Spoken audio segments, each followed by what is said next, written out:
안녕하십니까. 세상 읽어주는 남자 이상훈입니다. 오늘은 삼성의 12단 HBM이 날개를 단다는 주제로 한 말씀 드리겠습니다. 아시다시피 AI 칩 시장은 엔비디아가 선두고 기성 GPU 업체인 AMD가 추격하는 형태입니다. 그런데 최근 AMD가 자신의 MI300 GPU 업그레이드 버전인 MI350 GPU를 내놓을 것이라는 소식이 대만 시장 조사 업체 트렌드포스에 나왔습니다. 아시다시피 AMD의 MI300 GPU는 NVIDIA 호퍼100, H100에 맞서 내놓은 GPU입니다. AI 연산 성능이 NVIDIA H100보다 1.3배 높고 메모리 용량도 큽니다. 성능이 뛰어나지만 가격도 싸기 때문에 이미 메타와 MS 등이 MI300 GPU를 탑재하기로 계약을 맺었죠. 엔비디아도 그 위기감 때문에 호퍼200, H200을 서둘러 내놨을 정도입니다. 그런데 이번에 AMD가 엔비디아가 서둘러 H200을 내놓자 맞불 형태로 MI350 GPU를 발표한 것입니다. 아직 오피셜은 아니지만 엔비디아와 AMD 간 치열한 경쟁 그리고 트렌드포스의 공신력 등을 두루 감안하면 사실일 것으로 봅니다. MI350 GPU는 아마 TSMC의 4나노를 활용할 것으로 보는데요. 기존 버전인 MI300 GPU가 TSMC 5나노에서 제작됐음을 감안하면 더 진화된 노드에서 제작된다고 볼 수 있습니다. 이 삼성 입장에서 더 중요한 것은 결국 메모리 스펙입니다. AI용 칩의 경우는 메모리가 많을수록 프로세서가 단위 시간당 더 많은 데이터에 접근할 수 있어서 성능이 빨라지는 것이죠. 일전에도 말씀드린 적이 있지만 AMD의 HBM 주포는 삼성입니다. 이번에 발표된다고 소개된 MI350 GPU의 앞선 버전인 MI300 시리즈에서 MI300A GPU 같은 경우는 128GB 8단 HBM3를 그리고 MI300X는 192GB 12단 HBM3를 각각 장착하고 있습니다.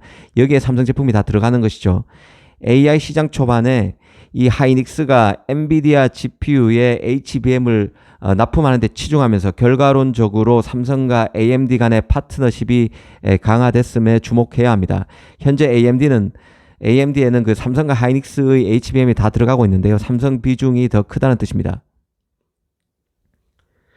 이번에 소개된 그 MI350 GPU 같은 경우는 12단 HBM3E 스택을 채택할 가능성이 큽니다. 삼성 HBM이 들어갈 것입니다. 지금 현재로서는 AMD의 MI350 GPU의 출시 시기가 엔비디아의 호퍼 200이 나오고 난 이후에 될 것으로 봅니다. 그래서 올 하반기 이후에 삼성의 12단 HBM3E가 AMD에 들어갈 가능성이 큽니다. 아시다시피 HBM3E는 엔비디아의 H200 GPU 그리고 블랙엘 GPU인 B100에 탑재되는 고대역폭 메모리입니다. 삼성도 아마 하반기부터 엔비디아의 12단 HBM3E 납품 대열에 가장 먼저 들어갈 것으로 보는데요. 이는 이미 젠스랑의 GTC 2024 행사 퍼포먼스에서 시사된 적이 있습니다. HBM3E 그 사인을 한 것이죠. 어프로브드라고 사인을 했었습니다. 일전에 이번 그 MI350 GPU 보고서를 쓴 트렌드포스가 삼성이 엔비디아로의 HBM 납품은 메모리 상강 중 가장 늦었지만 대용량인 12단 HBM3E 양산과 납품은 하이닉스 마이크론보다 더 빠를 것으로 봤다는 점을 주목할 필요가 있습니다. 12단 HBM에서는 삼성이 제일 앞서고 있다는 뜻입니다. 이 삼성이 HBM 경쟁에서 유리한 지점은 바로 이 부분인데요.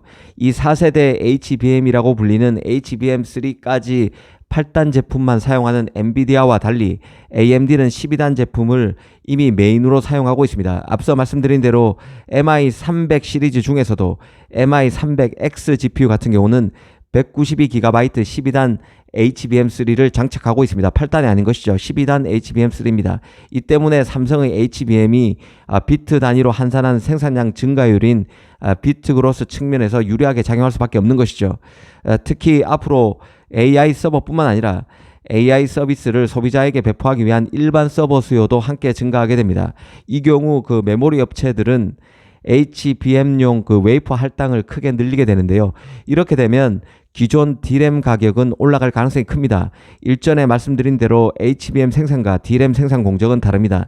HBM의 생산이 늘게 되면 D램 생산이 그 여파로 줄어들 가능성이 커지면서 산업 전반의 메모리 수요가 많아지면 D램 가격은 HBM 생산 캐파 증설에 따른 공급 부족으로 가격이 뛰게 되고 삼성이 그 수혜를 집중적으로 보게 될 가능성이 큽니다.